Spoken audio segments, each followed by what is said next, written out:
नमस्कार मेरे प्यारे साथियों, मैं डॉक्टर शेषनाथ मिश्र आप सभी का चाणक्य इंस्पायर इंडिया में बहुत बहुत आपका स्वागत करता हूं। सभी को राम राम, राधे राधे, नमस्कार। दोस्तों, आज मैं संस्कृत व्याकरण में आपको कारक प्रकरण पढ़ाने वाला हूं और इसमें दो कंटेंट मैं एक साथ लेकर आया हूं। एक तो कारक का परिचय आपको बताऊंगा, मतलब कारक और विभक्ति क्या होती है, विभक्ति कितने प्रकार की होती है, कारक कितने प्रकार के होते हैं, इन सब से मैं आपका परिचय याद करवाऊंगा। साथ ही साथ जो है प्रथमा विभक्ति को आज हम लोग पढ़ेंगे। उसके बाद क्रमवार इस सप्ताह संभवतः आपको सारे कारक मैं पढ़ाकर समाप्त कर दूं संडे तक। अथ कारक प्रकरणम विभक्त्यर्थाः, विभक्तियां, ठीक है ना, प्रथमा व्यक्ति कर्ता कारक। लेकिन उससे पहले आइए मैं परिचय आपको बताता हूं कारक का।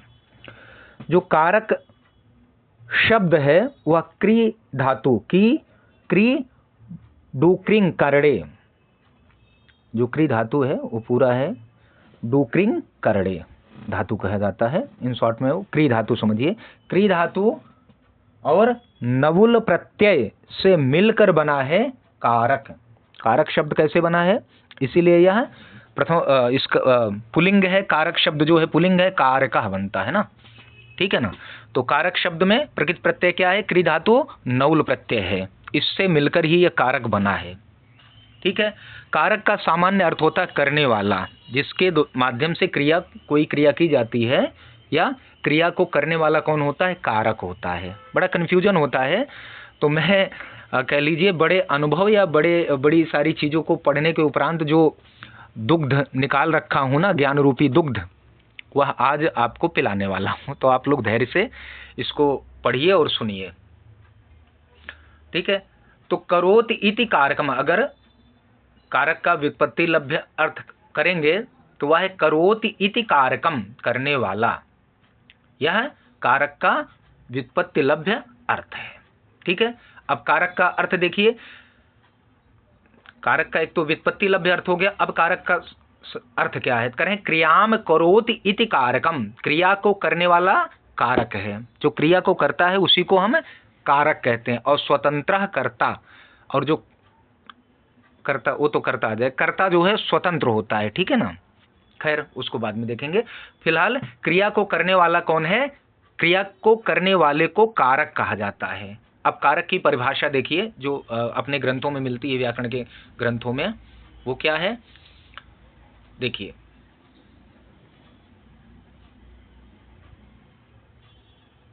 कारक की परिभाषा, क्रियाजनकत्वम कारकत्वम, क्रियाजनकत्वम कारकत्वम, ठीक है। क्रिया, जो क्रिया का जनक होता है, मतलब जिसके माध्यम से क्रिया उत्पन्न होती है, जनक माने उत्पन्न करना, तो जो क्रिया का जनक होता है उसे कारक कहते हैं, ठीक है। एक और दिया गया है कारक के बारे में, क्रियाम करोति निर्वर्तयतीति कारकम, निर्वर्तयतीति कारकम, क्रियाम करोति निर्वर्तयतीति कारकम। अर्थात किसी वाक्य में क्रिया के संपादन में सहायता करने वाले को कहते हैं कारक, करने वाले को कारक कहते हैं। यहाँ है, ये देखिए, करने वाले को कारक कहते हैं, ठीक है। ऐसी वस्तु जिसका क्रिया के संपादन में उपयोग हो, ऐसी वस्तु जिसका क्रिया के संपादन में उपयोग हो उसे कारक कहते हैं। जो क्रिया का संपादन करता है वह कारक है, ठीक है ना। करोति इति कारकम जब आपने कहा, अर्थात क्रिया से जिसका सीधा संबंध होता है उसे कारक कहते हैं, ठीक है। तो यहां आपने देखा किसी वाक्य में क्रिया के संपादन में सहायता करने वाले को कारक कहते हैं, ओके। अब आगे बढ़िए।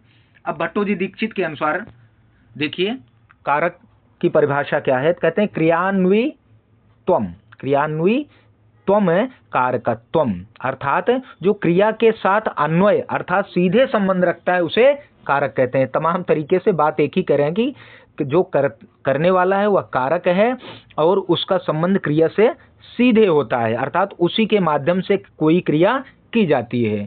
ठीक है, इतनी बात तो समझ में आ गई होगी मुझे लगता है। अब आपका स्पष्ट हो गया कि कारक किसे कहते हैं, कारक का अर्थ क्या होता है, कारक का व्युत्पत्ति लभ्य अर्थ क्या होता है, इसके साथ साथ क्रिया कारक में प्रकृति और प्रत्यय क्या क्या है, और फिर कारक किस लिंग में है, यह भी आपको आराम से अब जानकारी मिल गई होगी। देखिए कारक संस्कृत में कितने, संस्कृत व्याकरण में कारकों की संख्या कितनी है उस पर अब चर्चा करेंगे। आइए, कारक और विभक्ति किसे कहते हैं वह भी मैं आपको बताऊंगा। ठीक है ना, कारक तो आप देख ही रहे हैं, लगातार बता रहा हूं कारक किसे कहते हैं। अब देखिए कारक संस्कृत में कारकों की संख्या 6 होती है। कौन से? अब एक तरफ मैं विभक्ति और विभक्ति को बताने वाले, उनके अर्थों को बताने वाले कारक हैं और उनका चिन्ह फिर अर्थ क्या है।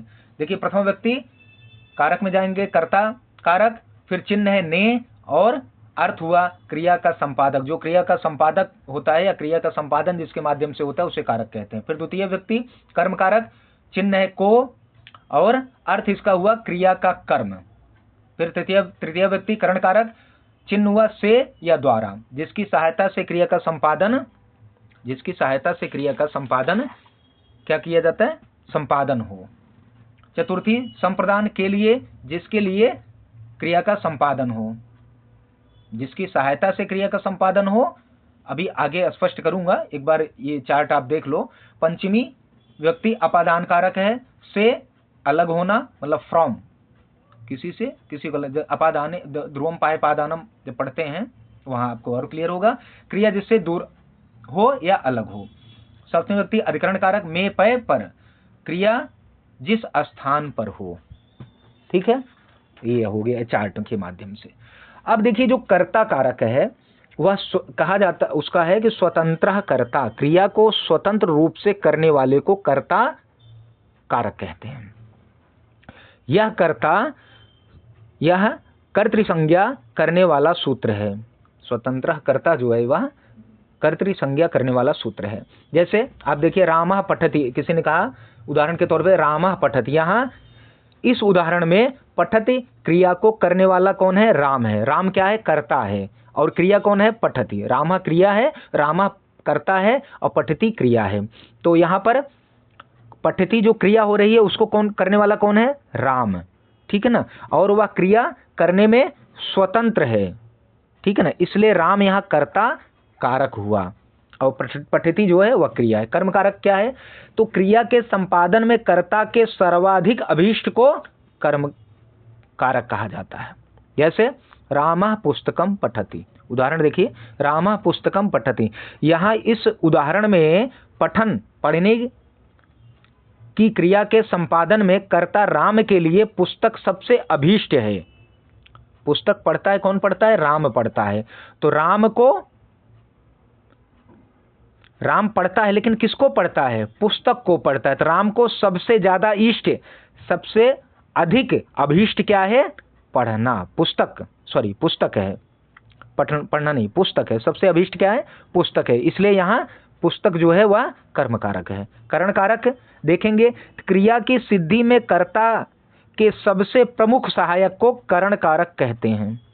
ठीक है ना, जो कोई क्रिया हो रही है उस क्रिया की सिद्धि में कर्ता का जो सबसे अधिक सहायक होता है उसी को करण कारक कहते हैं। जैसे सीता कलमेन लिखती, यहाँ इस उदाहरण में लिखना क्रिया का सबसे प्रमुख अर्थात सबसे अधिक सहायक कौन है, कलम। लिखने में सबसे अधिक सहायक कौन है, कलम है।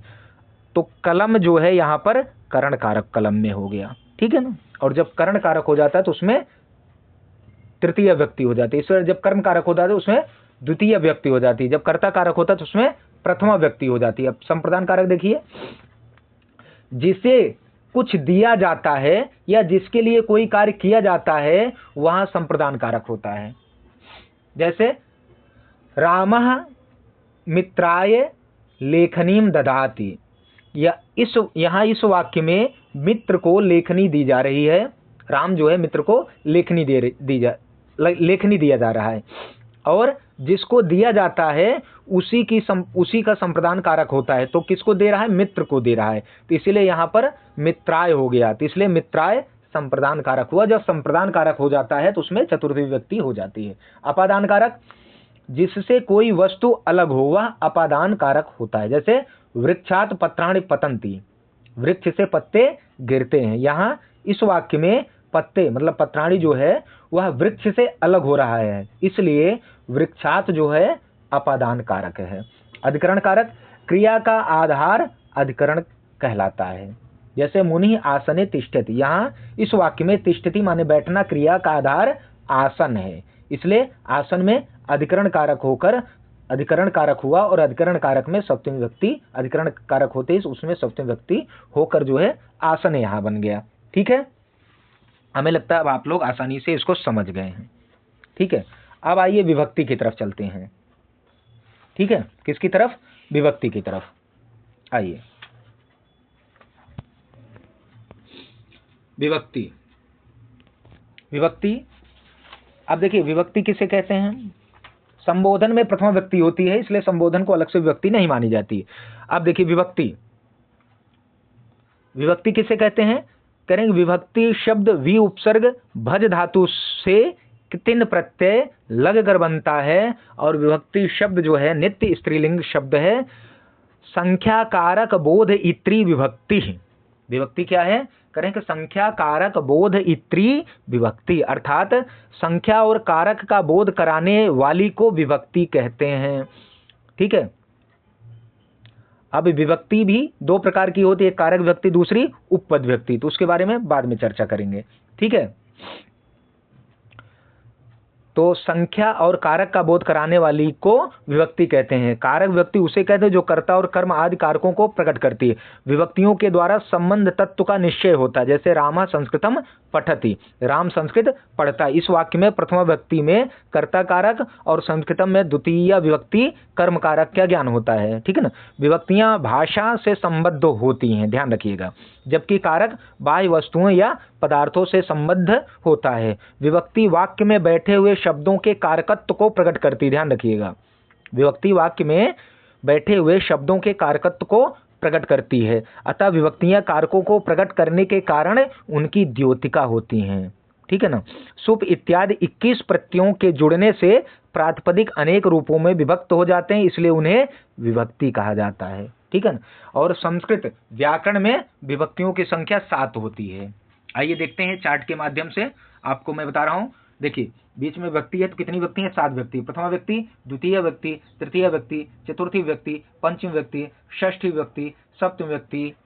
ठीक है, ये 7 विभक्तियां हैं। ठीक है, तो अब आपने देखा,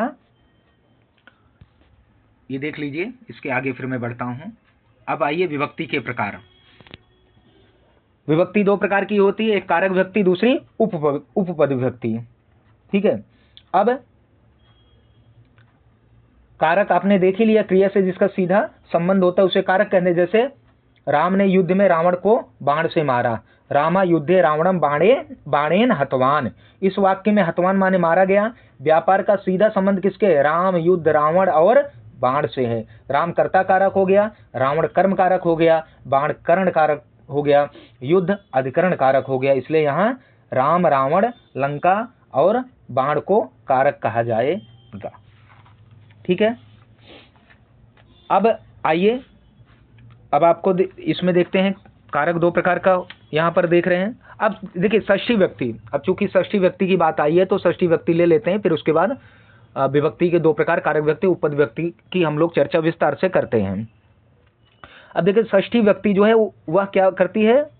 वह कारक नहीं है, वह संबंध है। ठीक है ना, षष्ठी व्यक्ति संबंध को बताती है और संबंध जो है वो कारक नहीं होता है, क्योंकि इसका क्रिया के साथ साक्षात संबंध नहीं होता, मतलब इसका सीधा संबंध नहीं होता। जिसका संबंध क्रिया से न होकर वाक्य के किसी अन्य कारक से होता है उसे कारक नहीं कहा जाता, ध्यान रखिएगा। जहां एक व्यक्ति अथवा वस्तु दूसरे व्यक्ति अथवा वस्तु से संबंध प्रकट हो, जहां एक व्यक्ति का अथवा वस्तु का दूसरे व्यक्ति अथवा वस्तु से संबंध प्रकट हो, वहां षष्ठी व्यक्ति का प्रयोग किया जाता है। जैसे दशरथस्य पुत्रः रामः गच्छति, दशरथस्य पुत्रः रामः गच्छति। यहाँ दशरथस्य में षष्ठी व्यक्ति का प्रयोग हुआ है, जिसका राम से सीधा संबंध है। दशरथ का संबंध किससे है? राम से है। ठीक है, इसलिए दशरथस्य में संबंधवाचक षष्ठी व्यक्ति है, तो इसलिए इसको कारक की श्रेणी में नहीं रखा गया, ध्यान रखिएगा। अब जो संबोधन है, संबोधन में प्रथम व्यक्ति होती है, इसको मैं आगे बताऊंगा। संबोधन में प्रथम व्यक्ति जिसका चिन्ह हे, अरे, भो होता है, जिसे पुकारा जाए या संबोधित किया जाए उसे संबोधन कहते हैं। जैसे हे राम, आगे इसका सूत्र है, वहां पर हम लोग इसको विस्तार से पढ़ेंगे। अब आइए विभक्ति के प्रकार। तो व्यक्ति दो प्रकार की होती है, एक कारक व्यक्ति, दूसरी उपपद व्यक्ति। तो अब कहेंगे कारक व्यक्ति किसे कहते हैं। आइए पहला देखते हैं कारक व्यक्ति। तो कारकों को प्रकट करने वाली विभक्तियों को कारक विभक्ति कहते हैं। ठीक है, कारकों को प्रकट करने वाली विभक्तियों को कारक व्यक्ति कहते हैं। जब किसी वस्तु का साक्षात क्रिया के साथ अन्वय सूचित करने के लिए प्रथमा आदि विभक्तियों का प्रयोग किया जाता है तो उसे कारक विभक्ति कहते हैं। उदाहरण देखिए, यथा माशेष्वम बध्नाति, अलग अलग विच्छेद करके देखेंगे तो माशेषु अश्वम बध्नाति। यहाँ माशेष्वम, इसमें एक मिस्टेक है तो उसको सुधार लीजिएगा। तो अलग अलग करेंगे। माशेषु अश्वम बध्नाति, उड़द के खेत में घोड़े को बांधता है। ठीक है ना। इस वाक्य में कर्तुरीप्सित तमम कर्म से सूत्र से कर्ता बांधने वाले का अभिष्ट है। जो बांधना है उसको क्या अभिष्ट है? उसको घोड़ा सबसे अधिक। तो यहाँ क्या हुआ? यहाँ कर्म कारक हुआ। ठीक है, कर्ता बांधने वाले का अभिष्टतम क्या है? घोड़ा है। इसलिए कर्मण द्वितीय सूत्र से अश्व, कर्म में द्वितीय व्यक्ति होकर अश्वम बन गया। ठीक है ना। यहाँ पर द्वितीय व्यक्ति के द्वारा कर्म कारक का ज्ञान हो रहा है। आगे मैं आपको द्वितीय व्यक्ति में जब आपको कर्म कारक पढ़ाऊंगा तो वहां ज्यादा समझेंगे। ठीक है। अब आइए उपपद विभक्ति। उपपद विभक्ति कहते हैं समीपे श्रूयमाणम पदम उपदम, उपपदम, उपदम नहीं उपपदम, यहाँ टाइपिंग एरर है। उपपदम, समीपे श्रूयमाणम पदम उपपदम। ठीक है। करें विशिष्ट, किसी विशिष्ट पद के योग या संबंध को जिसके द्वारा प्रकट किया जाता है उसे उपपद विभक्ति कहते हैं। सामान्य और सरल शब्दों में इसे समझिए। जब किसी शब्द का क्रिया के साथ साक्षात संबंध नहीं होता तथा वाक्य में उसका अन्वय बतलाने के लिए किसी अन्य पद मतलब शब्द का प्रयोग करने पर जिस व्यक्ति का प्रयोग होता है उसे उपपद व्यक्ति कहते हैं। संक्षेप में उपपद व्यक्ति उसे कहते हैं जो पदों के योग में होती है, अर्थात किसी विशेष पद के आ जाने से जो विभक्ति बनती है उसे उपपद व्यक्ति कहते हैं, ऐसा समझिए। ठीक है। अब एक प्रश्न आपके मन में आना चाहिए कि भाई अगर कोई उदाहरण बोला गया, कोई उदाहरण आया, ठीक है, कोई वाक्य है उदाहरण में और उसमें उपपद व्यक्ति और कारक व्यक्ति दोनों आ रही है, तो हम उसमें कौन सी व्यक्ति समझेंगे?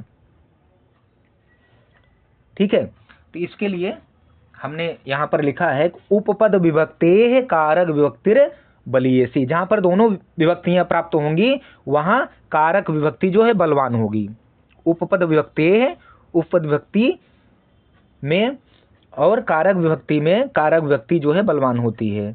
अर्थ समझिए इसका, उपपद व्यक्ति कारक व्यक्तिर बलीयसी, अर्थात उपपद व्यक्ति की तुलना में या अपेक्षा में कारक व्यक्ति बलवती होती है। अर्थात जहां कारक व्यक्ति और उपपद व्यक्ति दोनों प्राप्त हों वहां कारक व्यक्ति का ही प्रयोग किया जाए। जैसे देवान नमस्करोति, इस वाक्य में नमः के योग में चतुर्थी व्यक्ति प्राप्त है। नमः स्वस्ति स्वाहा स्वधा लम वषट योगाच्य, इस सूत्र से मतलब इससे जो है क्या हुआ है, इससे चतुर्थी व्यक्ति प्राप्त हो गई। ठीक है। इससे जो है इस सूत्र से नमः स्वस्ति स्वाहा स्वधा लम वषड योगाच्य, इस सूत्र से कहते हैं कि एभिर योगे चतुर्थी स्यात्। इसके योग में क्या होता है, नमः स्वस्ति स्वाहा इत्यादि जो ये शब्द हैं इनके योग में इनके जुड़ जाने से उसमें चतुर्थी व्यक्ति हो जाती है। तो यहाँ भी देखिए देवान नमस्करोति, नमः करोति, अलग अगर विच्छेद करेंगे तो इस वाक्य में नमः के योग में चतुर्थी व्यक्ति प्राप्त है, और देवान में कर्मण द्वितीय, देवः देवः देवौ देवाः देवम देवौ देवान, देवान में द्वितीय व्यक्ति बहुवचन है। ठीक है, तो करें देवान में कर्मण द्वितीय सूत्र से इसमें द्वितीय व्यक्ति भी प्राप्त है। अब क्या होगा, अब जब दोनों व्यक्ति एक साथ प्राप्त होंगे तो अब क्या हो गया, तो हमने आपको बताया कि वृत्ति उपपद व्यक्ति कारक व्यक्तिर्बलीयसी, तो क्या होगा, उपपद व्यक्ति से कारक, उपपद व्यक्ति की अपेक्षा कारक व्यक्ति बलवान होती, बलवती होती, अतः उपपद व्यक्ति कारक व्यक्ति बलीयसी, इस नियम से उपपद व्यक्ति की अपेक्षा कारक व्यक्ति ही बलवती होगी, बलवती होती है या होगी। इसके कारण, इस कारण से देवाय के स्थान पर देवान नमस्करोति हुआ, क्योंकि नमः के योग में तो देवाय होना चाहिए था। जब इसने कहा ना देवान नमस्करोति, तो इसके स्थान पे तो ये होना चाहिए देवाय नमस्करोति, क्योंकि नमः के योग में चतुर्थी व्यक्ति होती है, तो देवान की जगह देवाय होना चाहिए था। लेकिन इस नियम के अनुसार कि भाई जहां दोनों व्यक्तियां एक साथ आएंगी वहां पर कारक व्यक्ति ही मान्य होगी, वही बलवती होगी, उसी वही होगी, यूं समझिए। तो इसलिए देवाय की जगह देवान हो गया, तो बन गया देवान नमस्करोति हो गया। इसी प्रकार मुनित्रयम नमस्कृत्य, इसमें क्रिया से अन्वित होने के कारण मुनित्रय में कर्मणि द्वितीय सूत्र से द्वितीय व्यक्ति भी प्राप्त है, और नमः के योग में या नमः के कारण यहाँ नमः स्वस्ति स्वाहा फधा अलम वर्षट योगाच्य इस सूत्र से उपपद चतुर्थी व्यक्ति भी प्राप्त है। अब क्या होगा, इसलिए उपपद व्यक्ति कारक व्यक्तिर्बलीयसी, इस परिभाषा के द्वारा या इस नियम के द्वारा कारक व्यक्ति किए जाने के कारण द्वितीय व्यक्ति होकर मुनित्रयम नमस्कृत्य बन जाता है। अब आप समझ गए। अब आपका ये जो है कारक और व्यक्ति का परिचय पूर्ण हुआ। अब हम लोग सीधे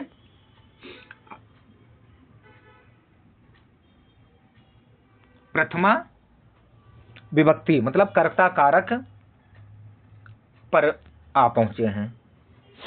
ठीक है, सूत्र क्या है, प्रथम व्यक्ति का सूत्र क्या है, कहेंगे प्रातिपदिकार्थ लिंग परिमाण वचन मात्रे प्रथमा, प्रातिपदिकार्थ लिंग परिमाण वचन मात्रे प्रथमा। ठीक है, ये अष्टाध्यायी के द्वितीय अध्याय के तीसरे पाद का 46वां सूत्र है। इसकी वृत्ति देखिए, अब वृत्ति आप लोग पढ़ लेना, फिर भी मैं एक बार आपको पढ़कर सुना देता हूं। नियतोपस्थितिका प्रातिपदिकार्थ है, प्रातिपदिक किसे कहेंगे, नियत उपस्थितिका। मात्र शब्द से, मात्र शब्द क्या है, करें मात्र शब्द से प्रत्येकम योग है। प्रातिपदिकार्थ मात्रे लिंग मात्राधिक्ये संख्या मात्रे च प्रथमा स्यात्, उच्चै नीचे ही कृष्ण श्री ज्ञानम, अलिंगा नियत लिंगास्य प्रातिपदिकार्थ मात्र इत्यस्योदाहरणम्। अनियत लिंगास्तु लिंग मात्राधिक्यस्य, लिंग मात्राधिक्यस्य तटः तटी तटम, परिमाण मात्रे द्रोणो व्रीहि, द्रोण रूपम यत् परिमाणम तत् परिच्छिन्नो व्रीहिरित्यर्थः। प्रत्यार्थे परिमाणे प्रत्यार्थो भेदेन संसर्गेण विशेषणम प्रत्ययार्थस्तु परिच्छेद्य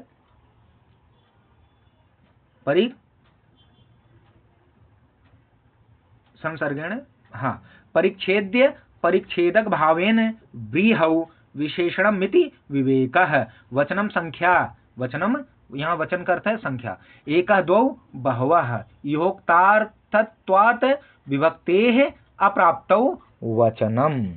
ठीक है, ये इसकी वृत्ति है। अब अगर इसका पदच्छेद करेंगे सूत्र का, तो प्रातिपदिकार्थ लिंग परिमाण वचन मात्रे, इसमें सप्तमी व्यक्ति एक वचन है, प्रथमा में जो प्रथमा शब्द है पद है उसमें प्रथम व्यक्ति एक वचन है। अब अर्थ क्या होगा इस सूत्र का, प्रातिपदिकार्थ लिंग परिमाण वचन मात्रे प्रथमा, इसका इस सूत्र का अर्थ क्या होगा, वह है प्रातिपदिकार्थ मात्र में, लिंग मात्राधिक्य में, परिमाण मात्र में तथा वचन, वचन माने संख्या, संख्या मात्र में प्रथमा विभक्ति होती है।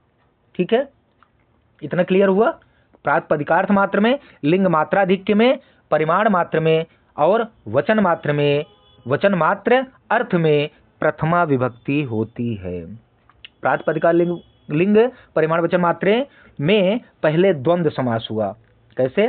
प्रातिपदिकार्थस्य लिंगस्य परिमाणस्य वचनञ्च, प्रातिपदिकार्थस्य लिंगस्य परिमाणञ्च वचनञ्च इति प्रातिपदिकार्थ लिंग परिमाण वचनानि। यह इसका क्या है? लौकिक विग्रह है। इसमें द्वंद्व समास हुआ। कई बार आपसे प्रश्न यह पूछा जाता है। तो प्रातिपदिकार्थ लिंग परिमाण वचनानि एव, इस विग्रह में निश्चयार्थक एव का प्रयोग हुआ है। निश्चयार्थक एव के अर्थ को व्यक्त करने के लिए ही उक्त पद का मात्र के साथ क्या हुआ है? मयूर व्यंश का दैश्य सूत्र से नित्य तत्पुरुष समास करके प्रातिपदिकार्थ लिंग परिमाण वचन मात्रे बना है। मात्र शब्द का प्रत्येक के साथ संबंध है। मात्र शब्द जो आया वो प्रत्येक के साथ जो है संबंध बता रहा है। नियतोपस्थितिका प्रातिपदिकार्थ, इसका क्या अर्थ हुआ? प्रातिपदिक का क्या अर्थ है? करेंगे नियतोपस्थितिका प्रातिपदिकार्थ, अर्थात जिस प्रातिपदिक, प्रातिपदिक मतलब शब्द, जिस प्रातिपदिक के उच्चारण करने पर जिस अर्थ की नियत माने निश्चित रूप से, उपस्थिति माने प्रतीति होती है, उसे प्रातिपदिकार्थ कहते हैं। जैसे कोई शब्द आपने कहा, उसका तुरंत जो अर्थ निकल कर आया, ठीक है ना, वही क्या है? प्रातिपदिकार्थ है। तो जिस प्रातिपदिक के उच्चारण करने पर जिस अर्थ की नियत माने निश्चित रूप से, उपस्थिति माने प्रतीति होती है, उसे प्रातिपदिकार्थ कहते हैं। यस्मिन् प्रातिपदिके उच्चारिते सति यस्यार्थस्य नियमेनोपस्थितिः सा प्रातिपदिकार्थः, प्रातिपदिकार्थः, प्रति नहीं, प्रातिपदिकार्थः। यस्मिन् प्रातिपदिके उच्चारिते सति यस्य अर्थस्य नियमेनोपस्थितिः सा प्रातिपदिकार्थः। जिस अर्थ क्या हुआ? जिस शब्द के उच्चारण करने से यह पता चले कि यह शब्द इस अर्थ का ज्ञान कराता है अथवा इस शब्द का यह अर्थ होता है या है, ऐसी प्रतीति जिस शब्द के विषय में हो, उसे ही विषय में हो जाए, उसे प्रातिपदिकार्थ कहते हैं। जैसे गो शब्द का उच्चारण करने पर शासना लांगूलवान पशु विशेष के स्वरूप की उपस्थिति होती है, वही उसका अर्थ है। अतः केवल प्रातिपदिकार्थ को अभिलक्षित कर गो शब्द से प्रथम विभक्ति हो जाएगी। ठीक है ना, गो से ही गौ बन गए। भाव यह है कि जब तक शब्द में सुप या तिंग प्रत्यय का योग नहीं होता, तब तक वह अपने नियत अर्थ को बताने में असमर्थ रहता है। ठीक है, अतः किसी शब्द के नियत अर्थ के बोध के लिए प्रथमा विभक्ति होती है। प्रातिपदिकार्थ के विषय में अनेक मत प्रचलित हैं। महाभाष्यकार पतंजलि के अनुसार जाति, द्रव्य, लिंग, संख्या और कारक, ये 5 प्रातिपदिकार्थ हैं। नियम है कि द्वंद्व समास के अंत में स्थित शब्द का प्रत्येक शब्द के साथ संबंध होता है, इसलिए मात्र शब्द का प्रत्येक सूक्तोक्त शब्द के साथ संबंध है। सूत्रोक्त मात्र शब्द का अर्थ है अवधारण। मात्र शब्द का यहाँ अर्थ है अवधारण। ठीक है, प्रातिपदिकार्थ मात्रे जो शब्द लिंग रहित है अर्थात अव्यय है, और जो शब्द निश्चित लिंग वाले हैं वे शब्द प्रातिपदिकार्थ मात्र के उदाहरण हैं। जैसे अलिंग का उदाहरण देखिए प्रातिपदिकार्थ मात्रे में। अब उदाहरण देखिए अलिंग का, उच्चई नीचई। उच्चई माने ऊपर, नीचई माने नीचे। नियतलिंग जैसे कृष्णा, आपने देखा था ना, पुल्लिंग है। श्री स्त्रीलिंग है। ज्ञानम, यह क्या है? नपुंसक लिंग है। ठीक है ना। वासुदेवा, कृष्णा माने वासुदेव, श्री माने लक्ष्मी, ज्ञान माने विद्या की संपन्नता। लिंग मात्राधिक्य प्रथमा, लिंग मात्राधिक्य प्रथमा। करें अनियत लिंगास्तु लिंग मात्राधिक्य से। जिस प्रातिपदिक का निश्चित एक लिंग नहीं है, ऐसे अनियत लिंग शब्दों से लिंग मात्राधिक्य में प्रथमा विभक्ति होती है। जैसे तटः, तटी, तटम, यहाँ तीनों लिंग है ना। किसी एक लिंग का क्या है? निश्चय नहीं हो पा रहा है, तो लिंग मात्राधिक्य का उदाहरण क्या है? तटः, तटी, तटम। अब परिमाण मात्रा का उदाहरण देखिए। करें परिमाण मात्रे प्रथमा। परिमाण अर्थात माप, तौल, वजन आदि मात्रा का बोध कराने के लिए प्रथमा विभक्ति होती है। जैसे उदाहरण देखिए द्रोणो व्रीहि, 1 द्रोण बराबर धान। ठीक है, तो परिमाण मात्रा का उदाहरण क्या हुआ? द्रोणो व्रीहि। वचन मात्रे का उदाहरण देखिए, वचन मात्रे मतलब संख्या मात्रे प्रथमा, करेक्ट, संख्या मात्र में भी प्रथमा होती है। वचन अर्थात संख्या मात्र का बोध कराने के लिए प्रथमा व्यक्ति होती है, मतलब जो संख्या का बोध हो वहां भी प्रथमा व्यक्ति, जैसे एकः द्वौ बाहवः, यह वचन मात्र या संख्या मात्र का उदाहरण है। यहाँ एक, द्वि और बहुसंख्यावाची शब्दों से ही संख्या का बोध हो जाता है, इसलिए संख्या अर्थ में व्यक्ति नहीं प्राप्त होती। लेकिन अपदम ना प्रयुंजीत अर्थात बिना पद बनाए वाक्य में प्रयोग नहीं किया जा सकता। अतः प्रातिपदिकार्थ लिंग परिमाण वचन मात्रे प्रथमा सूत्र से प्रथमा विभक्ति का विधान यहाँ किया गया है। इतनी बात समझ में आई? अब आगे बढ़िए, आइए अगला सूत्र है संबोधने चा। वृत्ति क्या है? करें इ प्रथमा स्यात् हे राम इति प्रथमा। पदच्छेद करेंगे, संबोधने में सप्तमी व्यक्ति एक वचन है, चा यहाँ अव्यय है। अर्थ क्या हुआ? करें संबोधने चा अर्थात संबोधन में चा माने और क्या, कोई चीज रह गई है, मतलब ऊपर से आ रही तो प्रथमा व्यक्ति, तो संबोधन में प्रथमा विभक्ति होती है। ठीक है, संबोधन किसे कहते हैं? करें दूर से बुलाने को अथवा अपनी ओर अभिमुख करने को संबोधन कहते हैं। उदाहरण जैसे है हे राम, यहाँ पर राम शब्द से संबोधन अर्थ में संबोधने चा सूत्र से प्रथमा विभक्ति हुई है। ठीक है, तो ये आपका आज विभक्ति और कारक का परिचय हो गया और प्रथमा विभक्ति को हमने यहाँ पर पढ़ लिया और प्रथमा विभक्ति का जो दूसरा सूत्र है संबोधने चा, इसका भी अध्ययन हमने कर लिया। अब इसमें प्रातिपदिकार्थ का क्या अर्थ है और उसके बाद प्रातिपदिकार्थ मात्र में अलिंग का उदाहरण, नियत लिंग का उदाहरण, फिर लिंग मात्र का उदाहरण द्रोणों जैसे तटा तटी तटम है, फिर परिमाण मात्र का उदाहरण द्रोणो व्रीहि है, फिर वचन मात्र का उदाहरण है एकः द्वौ बाहवः। ठीक है, ये इसका उदाहरण है। तो अब इस प्रकार से आप देख सकते हैं कि कारक किसे कहते हैं, विभक्ति किसे कहते हैं, कारक के कितने प्रकार होते हैं, व्यक्ति के कितने प्रकार होते हैं, कारक और व्यक्ति में अंतर क्या है, कारक और विभक्ति अगर दोनों आ जाएं तो उसमें से बलवती कौन होगा। ठीक है ना, इन सभी विषयों की हम लोगों ने आज विस्तार से चर्चा कर ली है। उम्मीद है कि मेरे प्यारे दोस्तों यह विषय आपकी समझ में आया होगा। यदि कोई शंका रह गई हो तो आप हमें जो है कमेंट बॉक्स में या हमें सीधे हमारे नंबर पर फ़ोन करके हमसे जो है संपर्क कर सकते हैं, अपनी शंका का समाधान कर सकते हैं। और बस चैनल को लाइक शेयर सब्सक्राइब करिए। आपको सारे वीडियो फ्री आपको इस चैनल पर, चाणक्य इंस्पायर इंडिया के इस चैनल पर मिलेंगे। जो भी तैयारी हो रही है उसकी निःशुल्क तैयारी करवाई जा रही है मेरे प्यारे साथियों। आप लोग बस चैनल को लाइक शेयर सब्सक्राइब करके अपना ढेर सारा प्यार भेजते रहिए। मिलते हैं एक नए विषय के साथ, तब तक के लिए आप सबका बहुत बहुत धन्यवाद।